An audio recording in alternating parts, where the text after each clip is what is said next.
वज़ीर-ए-आज़म शहबाज शरीफ की FBR को 45 लाख नॉन फाइलर्स को फौरी तौर पर टैक्स नेट में लाने का हुक्म। FBR इस्लाहात के हवाले से आला सतही इजलास।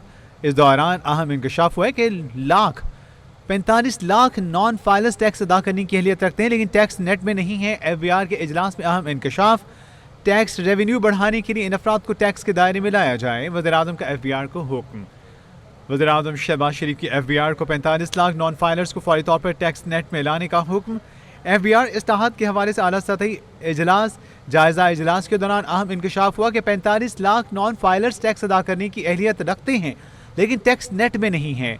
FBR इजलास में अहम इंकशाफ। टैक्स रेवेन्यू बढ़ाने के लिए इन अफराद को टैक्स के दायरे में लाया जाए, वज़ीर-ए-आज़म का FBR को हुक्म। वज़ीर-ए-आज़म शहबाज शरीफ की FBR को 45 लाख नॉन फाइलर्स को फौरी तौर पर टैक्स नेट में लाने का हुक्म।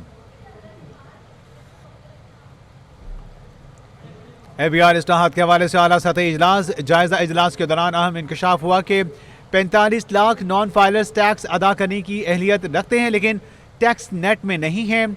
45 लाख नॉन फाइलर्स टैक्स अदा करने की अहलियत रखते हैं लेकिन वो टैक्स नेट में नहीं है। टैक्स रेवेन्यू बढ़ाने के लिए इन अफराद को टैक्स के दायरा कार में लाया जाए, वज़ीर-ए-आज़म का FBR को हुक्म। वज़ीर-ए-आज़म शहबाज शरीफ की FBR को 45 लाख नॉन फाइलर्स को फौरी तौर पर टैक्स नेट में लाने का हुक्म।